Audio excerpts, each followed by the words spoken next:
Trihita Karana, sebuah konsep filsafat Bali yang telah menjadi pedoman hidup masyarakatnya selama berabad-abad.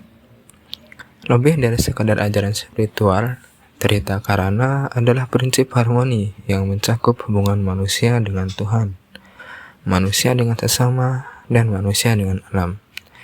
Nah, dalam video ini kita akan menggali makna Trihita Karana dari pandangan perspektif sejarah hingga penerapannya sebagai etika kepemimpinan modern yang lagi hot issue sekarang.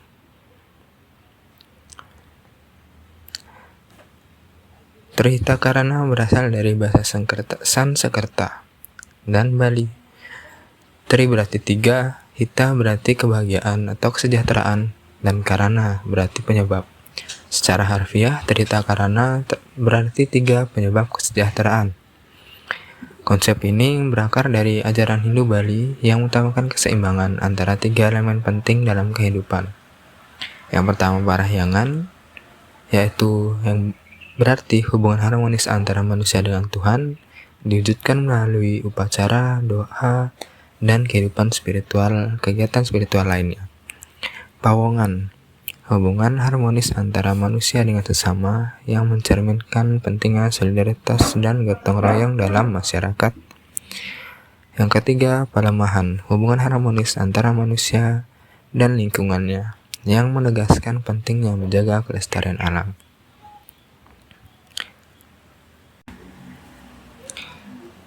Lahirnya istilah Trihita Karana sebenarnya dicetuskan pertama kali oleh Dr. Iwayan Mertasutija pada konferensi daerah satu badan pekerja umat Hindu di Bali di perguruan Dwi Jendra Denpasar pada tanggal 11 November 1966.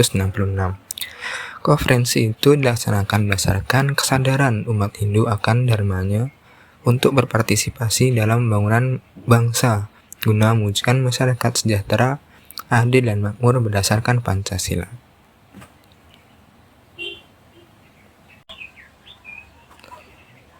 Dalam dunia modern sekarang ini, Trihita Karana memberikan fondasi kuat untuk menjadi etika kepemimpinan yang efektif dan berkelanjutan. Seorang pemimpin yang menerapkan Trihita Karana harus mampu menjaga harmoni dalam 3 aspek berikut. Yang pertama, parahyangan dalam kepemimpinan.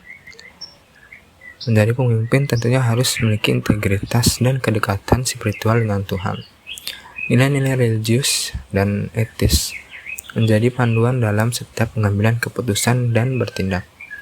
Sebuah kepemimpinan yang berlandaskan spiritualitas mampu menciptakan rasa percaya dan hormat dari masyarakat maupun staf.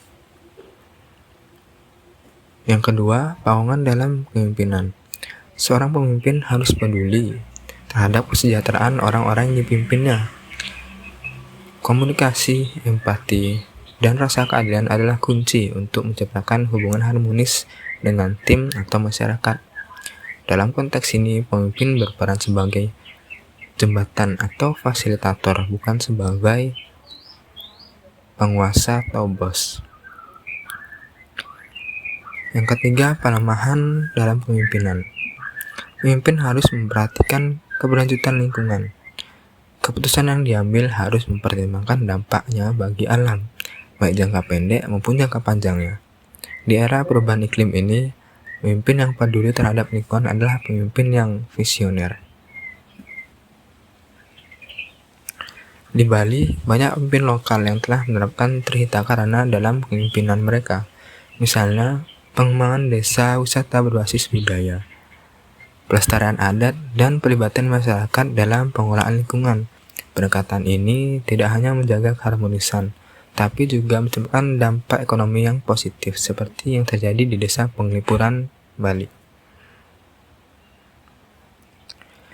Trihita Karana tidak hanya relevan bagi masyarakat Bali, tapi juga dapat menjadi inspirasi global di dunia yang semakin kompleks ini. Prinsip keseimbangan antara spiritualitas dan kemanusiaan dan keberlanjutan lingkungan menjadi solusi untuk mengatasi berbagai tantangan mulai dari krisis kepemimpinan hingga perubahan iklim. Dengan Trihita Karana, kita diajarkan untuk hidup selaras dengan Tuhan, sesama, dan alam. Prinsip ini tidak hanya menjadi warisan berharga dari Bali, tetapi juga menjadi panduan universal untuk menciptakan dunia yang lebih harmonis. Terima kasih telah menyaksikan video ini. Jangan lupa untuk like, share, dan subscribe untuk konten inspiratif lainnya.